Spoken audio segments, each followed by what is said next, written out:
Reka nongere ngusuhuze wowe tubana umunsi ku munsi, wowe ukurikirana ibiganiro bica kuri YouTube channel yacu yitwa Shana TV Rwanda. Nkwifurize ibihe byiza, nkwifurize intangiriro nziza z'umwaka. Wowe watangiye uno mwaka neza, nkwifurize ukomeza kumererwa neza. Uri mu Rwanda, Majyepfo, Amajyaruguru, Burasirazuba n'Uburengerazuba bwaryo, nawe uri mu mujyi wa Kigali.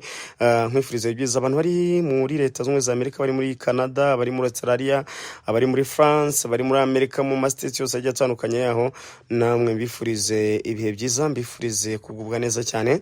Rero muri aka kanya wakibaza utinzanye iki, mu byukuri ntabwo ari amakuru meza, ntabwo bavuga amakuru meza, ariko mu byukuri simbabeshye, ni ibintu biba bikomeye, ni ibintu biba bigoye. Ni impanuka ibereye muri Rulindo, mu karere nyine ka Rulindo, ubwo harimo mu kavura kari kugenda kagwa.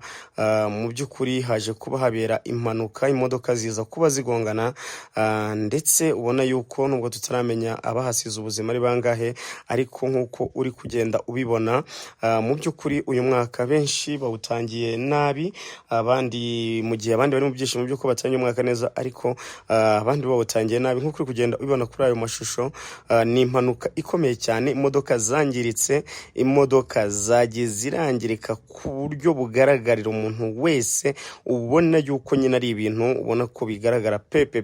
Mu byukuri biteye agahinda, ndetse niba hari n'ababuze ababo tubihanganisha muri aka kanya, turabwira tuti mukomere kandi Imana ibakire mu bayo, niba hari abahaburiyemo ubuzima ndetse n'abakomeretse baze kugera kwa muganga, Uwiteka ababe hafi azabakize bazagaruke vuba. Nkuko rero uri kugenda ubona ku mashusho ndetse no kuri ayo mafoto, urabona ko mu byukuri ni ibintu biteye ubwoba. Rero komeza ubane nanjye gukomeza gukurikirana iyi nkuru kugeza tumenye uko bihagaze.